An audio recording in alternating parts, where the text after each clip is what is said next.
Les crampons, les maillots, les rêves, les photos, dans l'armoire souvenirs. Les dimanches à 15h, on se les garde au cœur, y a pas honte à l'avouer.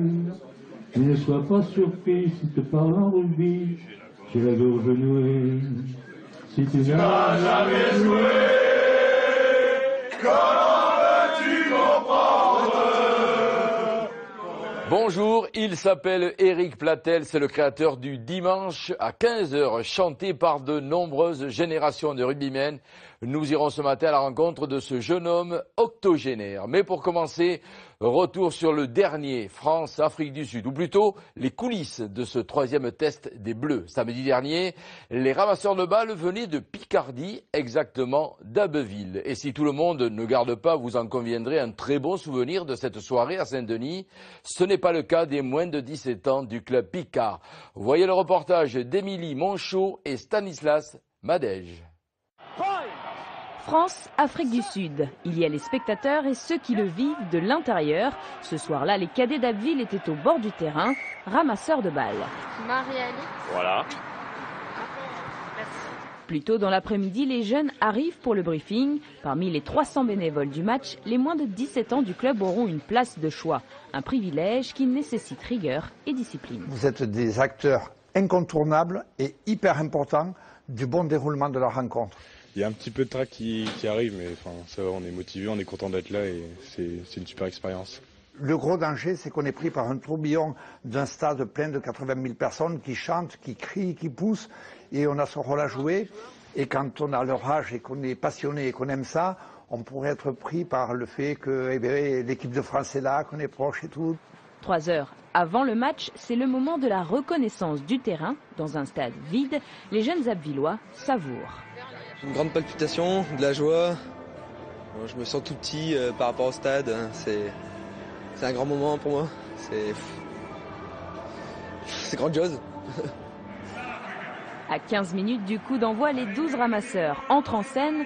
Règle impérative, ne jamais donner directement la balle à un joueur, toujours à un arbitre. Pour eux, le match passera à 100 à l'heure, une expérience unique. J'ai trouvé ça super et ce que je retiens c'est que c'est magique, c'est pas du tout la même vision qu'on est sur le terrain et dans les gradins. C'est encore mieux qu'à la télé parce que là on sent vraiment le contact, on vit les plaquages avec eux, toutes les actions on est vraiment dedans et c'est vivant en fait. La proximité des joueurs restera gravée dans leur tête, plus en tout cas que le score du match. Titulaire contre le Tonga, remplaçant face aux Springboks, Sébastien Vahamaina fait partie des étoiles montantes du 15 de France. De toute évidence, son physique correspond aux exigences du rugby moderne. À 22 ans, le deuxième ligne de Perpignan, né à Nouméa, est considéré dans le Pacifique comme l'ambassadeur de la Nouvelle-Calédonie sur le continent. Reportage Marc Tamon.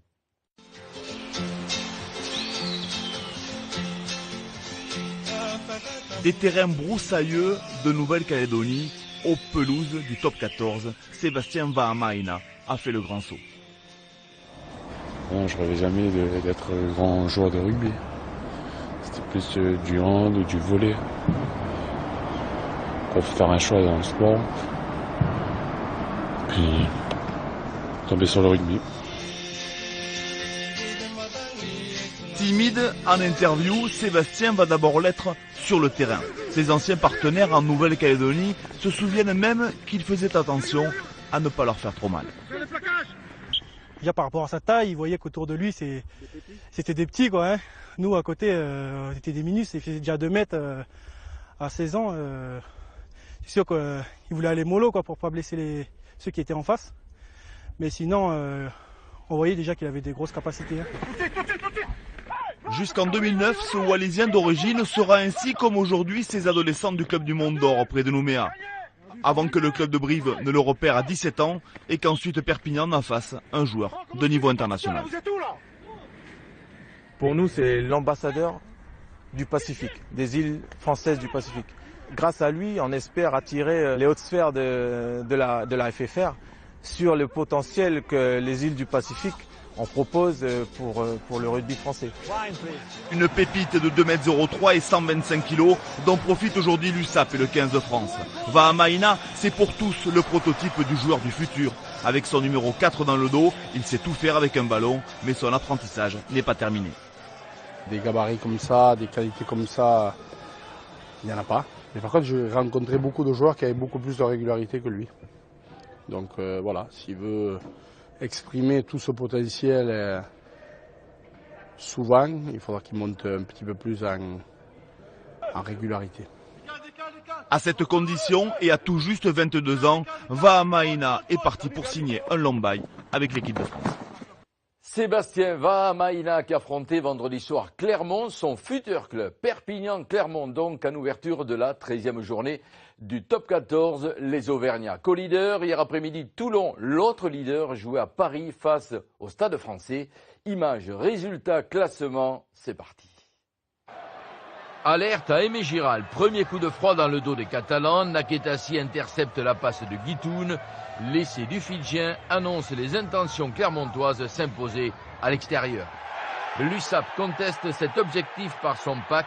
La succession de mêlées se traduit ici par un essai de pénalité. Mené 16-10, Clermont reprend sa marche en avant avec ce plongeon de Thierry Lacrampe. Un deuxième essai des Auvergnats, mais aussitôt le deuxième des Catalans, signé par le nouvel international et meilleur finisseur du top 14, Sofiane Guitoun, la 8e réalisation de l'ailier de l'USAP. Mais le chassé-croisé tournera à l'avantage des Clermontois. Malzieux aplatit le troisième essai des Jaunards, 30-23. Clermont décroche sa deuxième victoire à l'extérieur quand Perpignan concède sa deuxième défaite à domicile.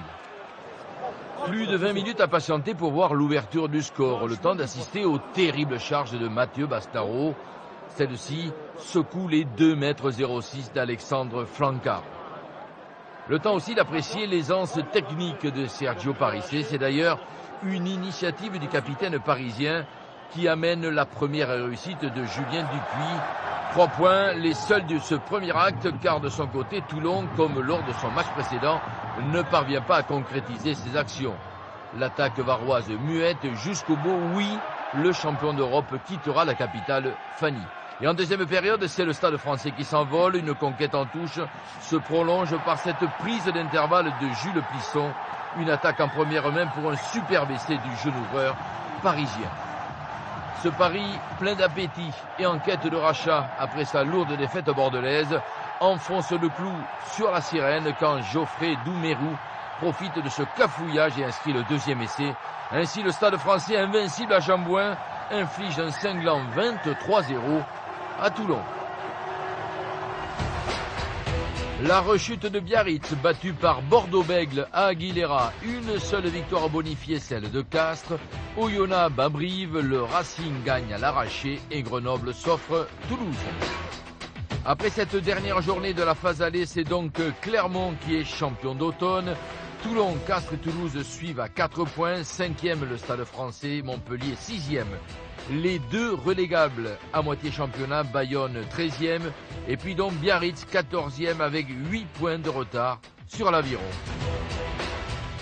La 12e journée de Pro D2 à présent. Hier soir, avec une avance de 8 points au classement, le Loup, en tête de cette Pro D2, recevait Dax en toute sérénité. Mais la principale affiche de la soirée mettait aux prises les deux dauphins des Lyonnais. En effet, La Rochelle, 2e, accueillait Agen, 3e. 2 points séparaient les Maritimes et les Lot-et-Garonnais. Au coup d'envoi, de quoi chauffer le stade Marcel de Flandre. Tout de suite, le résumé. Une ambiance de phase finale, comme la répétition générale d'une possible affiche du prochain printemps. La Rochelle-Agen à la poursuite du Loup et ce face-à-face peut désigner le principal rival des Lyonnais. 26e minute, premier tournant du match, Fortassin contre son vis-à-vis.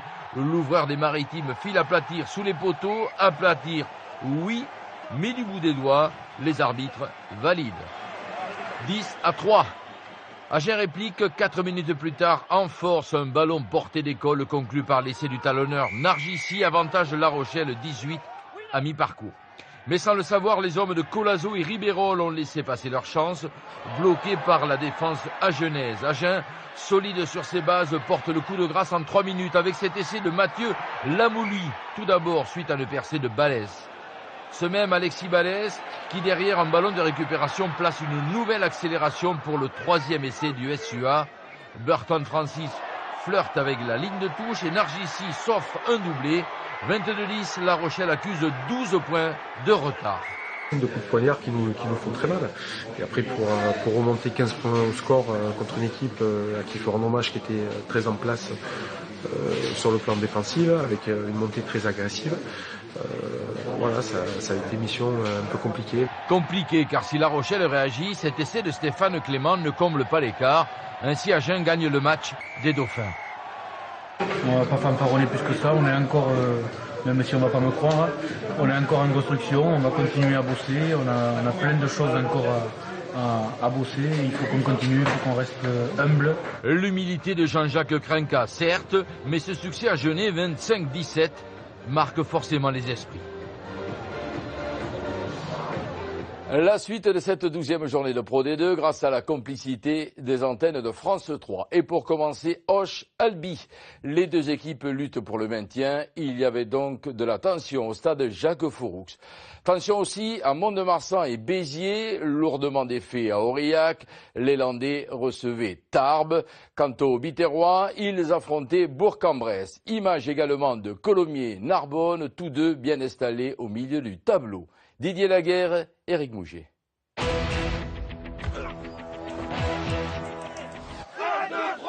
Auch-Albi, le match de la peur pour deux équipes concernées par la relégation et la gare aux perdants. Auch sévèrement corrigé à Bourgoin, Albi frustré après son revers à domicile face à Pau. Voilà pour l'état d'esprit qui anime les deux équipes. Auch mène 6-0, deux pénalités de Benjamin Carminati, mais à l'issue d'une bonne séquence, Albi trouve une première fois l'ouverture.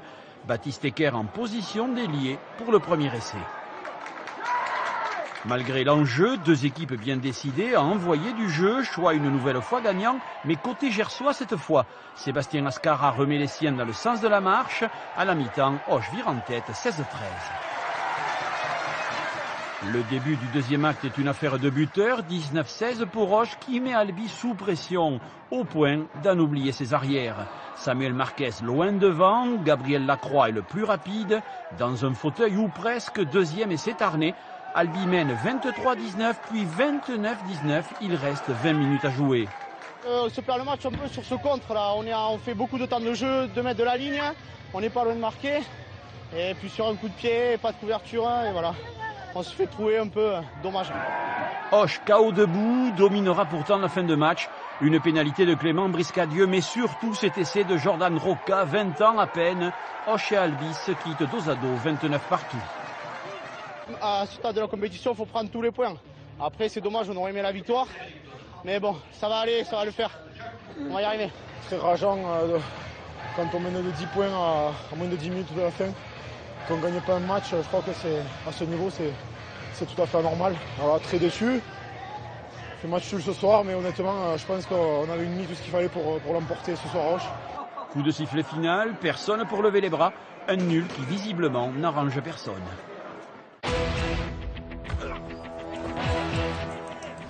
Rémi Martin, blessé au genou et convalescent jusqu'à la fin de la saison, c'est Marc Bagé qui prend le flambeau pour guider les Biterrois.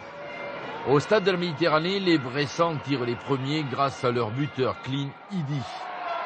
Mais les occasions d'essai sont héroltaises, à l'image de ce jeu au pied de Thibaut Suchier, mal négocié par ses partenaires au point de chute. Alors en attendant, Béziers se rassure avec la réussite de Charlie Mallier, 2 pénalités, toutefois c'est Bourg-en-Bresse qui mène 9-6 à la pause. Le deuxième acte, Béziers accentue sa domination, mais toujours ce manque de réalisme, comme cette chevauchée de Jean-Baptiste Perras vers le poteau de coin à l'arrivée et s'est refusé à l'ancien Montpellierin pour un en avant. Il faudra ce coup de filou de Toué Bouka pour voir le seul essai de la soirée. Béziers, certes hésitant, gagne 25-18. On a aujourd'hui des joueurs et une équipe qui doutent à son potentiel. Et c'est dommage, hein, parce qu'on n'est certes pas une grosse équipe de Pro D2, mais on se doit de faire d'autres prestations que celles qu'on a vues aujourd'hui. Si la colombe est le symbole de la paix, la colombe columérine est la toute nouvelle mascotte de l'USC. La dernière qu'on a eue, c'était un pingouin, et ça avait mal marché, tu vois. Puisqu'après, bon, il y a eu la descente aux enfers, c'était il y a une dizaine d'années. Bon, mais maintenant, c'est la nouvelle, 10 ans après. Bon, ben, on l'a faite, elle est là, et c'est très bien, et j'espère que ce sera pour une victoire ce soir. Et ça démarre moyen pour les banlieusards toulousains à la 21e. L'aisance de Christopher Huys, il glisse la balle entre les barres. Narbonne mène 6-3 à Betnichou. Minute suivante, Fabrice Culina débasse, Krelaïs perfect, Bolacoro ouvre le rideau, l'ailier Battle allonge, c'est la débâcle narbonnaise, Colomiers reprend les affaires en main, 10-6. Le bonheur est dans le pied de David Krela, imperturbable, il donne l'avantage à la colombe, 16-9 à la mi-temps. Le froid ne glace pas de demi-ouverture columérin, il en rajoute 2, 22-9 à la 54e. Réaction méditerranéenne, la défense de l'USC se laisse gruger, ballon ramassé aux chaussettes, Navaka, Dretia fuse et marque, le Racing revient 22-16.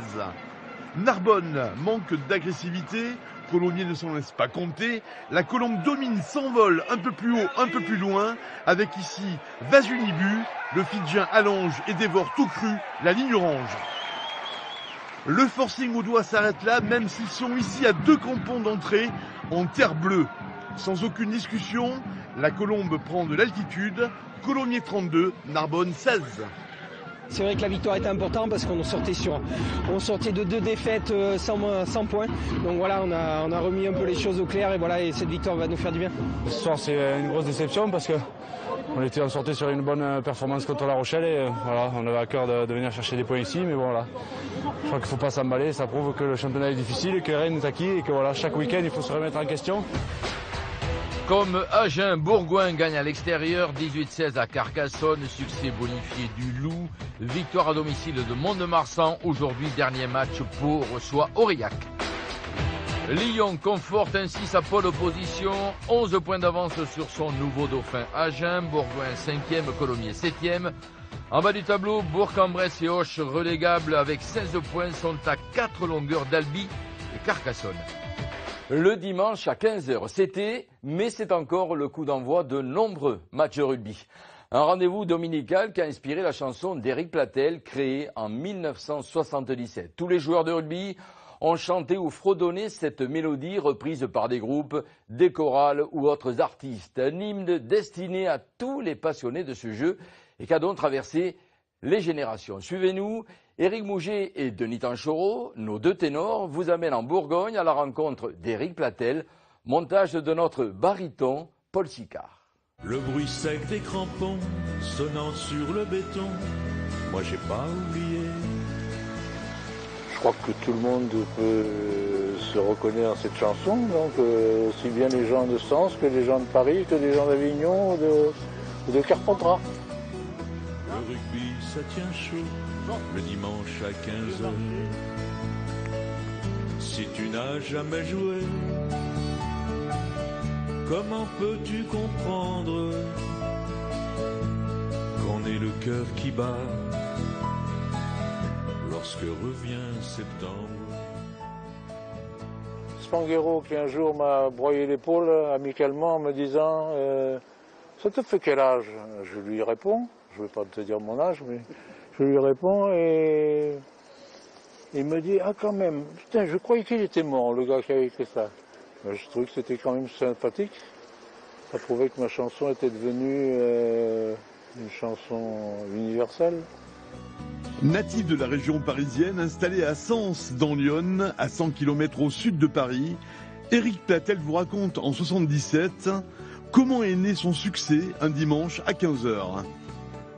Bon alors un dimanche matin, j'amène mes benjamins au stade, je rencontre un dirigeant de l'équipe senior, l'entraîneur, qui me dit cet après-midi on a un match de challenge, je ne sais pas si on sera complet, et moi je ne sais pas ce qu'il m'a pris, je lui dis mais si je viens tu me fais jouer, il m'a dit amène ton sac, j'ai amené mon sac, et puis finalement j'ai pas joué. Alors je me suis J'ai pleuré toutes les larmes de mon corps et puis j'ai été dans ma tanière pour écrire le dimanche à 15h.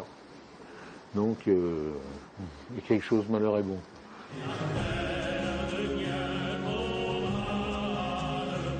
Ancien joueur, il jouait arrière, ex-éducateur, écrivain, chanteur, Éric a le sens des mots, le sens des phrases. Le plus beau compliment, on m'a dit, le gars qui a écrit ça, c'est automatique, il a joué. C'est pas possible. Alors je lui ai dit, bon, pourtant moi j'ai pas été un très bon joueur. Hein. De la légèreté au vitriol, il décrit ses émotions, ses colères. Tous les sujets l'intéressent. J'écris quand ça me prend, comme une envie de pisser presque, c'est ça. Hein. Le thème du bouquin, c'est ça. À lire ou à chanter, à rire ou à pleurer, au fil du temps, au gré du vent, en prose, en vers, printemps-hiver, selon les heures, selon l'envie, selon l'humeur, selon la vie.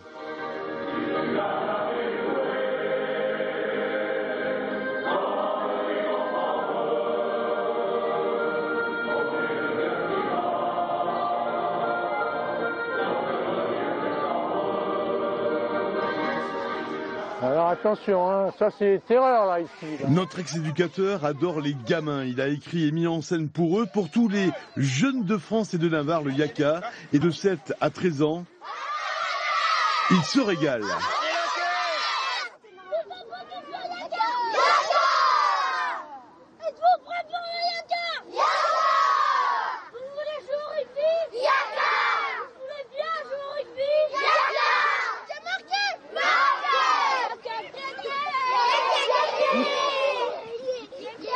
Bravo. C'est ce qu'on m'avait dit, tu vas écrire et tu vas voir les gosses, ils vont l'adapter. Et ils l'ont adapté en effet, c'est beaucoup plus vivant et je suis ravi. Rémi Carrier, président et joueur du club de Sens, est un proche, sans le savoir depuis longtemps, d'Éric Platel. Bravo, bravo, c'était bien. Hein. Je l'ai connu quand j'étais à Béziers, un retour de bus, les joueurs ont chanté ça, moi je ne connaissais pas.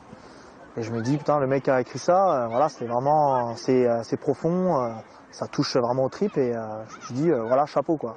Et j'aurais jamais cru pouvoir le rencontrer un jour. Et quand je suis revenu à Sens, j'ai eu la joie de le rencontrer. Et quand j'ai su que c'était lui qui l'avait écrit, voilà, je suis tombé dénu, mais du bon sens du terme bien sûr. Et ça m'a frappé de voir un petit bonhomme comme ça, avec ses coups de patte à l'écriture, voilà, ça m'a marqué. Homme de cœur, Éric, membre de l'association Aventure Handicap, soutient Chloé Loiseau, sœur d'un joueur qui est atteint d'une maladie génétique orpheline, la maladie des os de verre. Éric aime les gens profondément. Des chansons, Éric en a conçu, composées avec David Olezola, Alain Steiner comme Monsieur l'Arbitre, les Barbarians, le maillot, la fête des rugby et l'âme festive, il l'a. Spécialiste de grands vins et de vins de collection, c'était son métier. Cet homme généreux est également, avec ses amis, un puits d'histoire, d'anecdotes. Il est un peu strict avec les gosses. Alors il y en a un qui fait une blague, je sais pas, il lui dit « Tu fais 5 pompes ». Alors le gosse, on y arrive. Alors il dit « Mais fais 5 pompes ». Il dit « C'est quoi les pompes ?» Alors l'autre il lui montre, tous les gosses il dit « Moi monsieur, je vais faire des pompes ». Son autre passion, c'est la gastronomie. Et pour cela, Éric vous amène chez le chef Patrick Gauthier, étoilé Michelin. Qu'est-ce que vous avez fait de beau? Un cassoulet? Cassoulet. Pas vrai. On est en train de cuire gentiment là pour ce soir. Ça fait 6 mois qu'on l'attend. On a mis un petit bout de lard, de l'ail. Ben là, il est en préparation. Hein. Je reste bouche bée. Les dimanches à 15h, on se les garde au cœur, j'ai pas honte à l'avouer. Bouche bée, pas tout à fait, monsieur Éric Platel. J'ai la gorge nouée, si tu n'as jamais joué.